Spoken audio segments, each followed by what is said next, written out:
आज के वीडियो में IVF अर्थात इन वाइट्रो फर्टिलाइजेशन अथवा अंतःपात्रे निषेचन को चित्र सहित समझाएंगे। तो पूरी जानकारी के लिए मेरा पूरा वीडियो लास्ट तक देखिए और यदि अभी तक हमारे चैनल को सब्सक्राइब ना किया हो तो सब्सक्राइब जरूर कर लीजिए। तो देखिए, IVF का फुल फॉर्म होता है इन वाइट्रो फर्टिलाइजेशन। इन वाइट्रो फर्टिलाइजेशन इसका फुल फॉर्म है, जिसका अर्थ है अंतःपात्रे निषेचन, यानी पात्र के अंदर निषेचन। अंतःपात्रे निषेचन मतलब पात्र के अंदर निषेचन। और यहाँ पर पात्र का अर्थ है बर्तन, जैसे कांच की कटोरी या पेट्री डिश होती है, तो इसलिए अंतःपात्रे कहा गया है। और इस तरह से इन वाइट्रो फर्टिलाइजेशन का अर्थ हुआ कि किसी पात्र अथवा पेट्री डिश में निषेचन करवाना। मतलब IVF में शरीर के बाहर लगभग शरीर के भीतर जैसी स्थितियों में निषेचन करवाना। जैसे शरीर के भीतर वातावरण होता है, बिल्कुल उसी तरह से बाहर वातावरण बना करके उसमें निषेचन करवाना। कुल मिलाकर कहें तो IVF निषेचन की एक कृत्रिम प्रक्रिया है। कृत्रिम, इस प्रक्रिया में जिन स्त्रियों को गर्भ नहीं ठहरता है उन स्त्रियों के अंडाणु को बाहर निकालकर उसके पति के शुक्राणु से निषेचन कराते हैं। ऐसी स्त्रियां जिनको गर्भ नहीं ठहर रहा है, उन स्त्रियों के अंडे को, ओवम को निकाल लिया जाता है बाहर, और निकालने के बाद उनके पति के शुक्राणुओं से निषेचन करवाते हैं।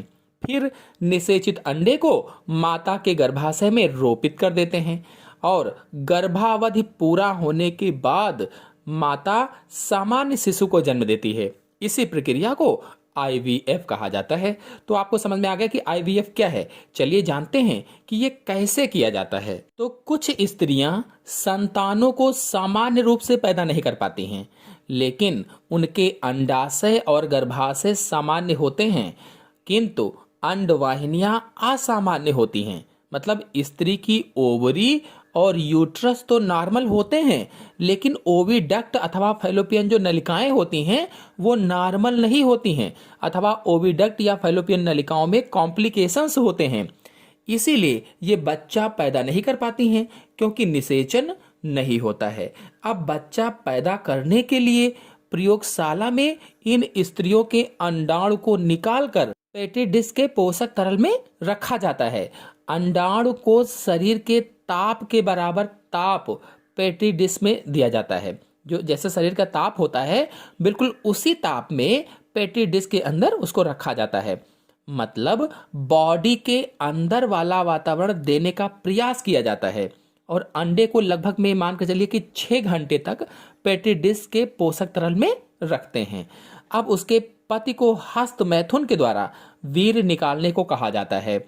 लगभग में 2 घंटे पहले ही वीर्य निकालने के लिए कह दिया जाता है, और फिर उस वीर्य से शुक्राणुओं को निकाल कर एक दूसरी पेट्री डिश के सांद्रित घोल में रखते हैं। वीर्य से क्या करते हैं, शुक्राणुओं को निकाल लेते हैं और निकाल करके एक दूसरी पेट्री डिस्क के सांद्रित घोल में शुक्राणुओं को रख देते हैं।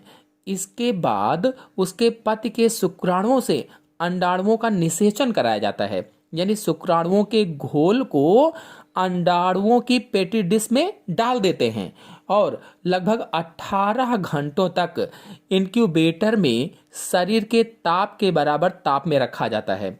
जब अंडाणु वाला पेटी डिस्क का जो घोल था और जो शुक्राणु वाला पेटी डिस्क का घोल था, उसको एक में मिला दिया, और मिलाने के बाद क्या किया कि लगभग 18 घंटों तक इंक्यूबेटर में शरीर के ताप के बराबर ताप में रखा गया, और इतने घंटों में निषेचन हो जाता है और जायगोट बन जाता है तथा भ्रूणीय विकास भी शुरू हो जाता है। इसके बाद भ्रूण की इस अवस्था को गर्भाशय में रोपित कर दिया जाता है और समय पूरा होने पर शिशु जन्म लेता है या सामान्य शिशु का जन्म हो जाता है।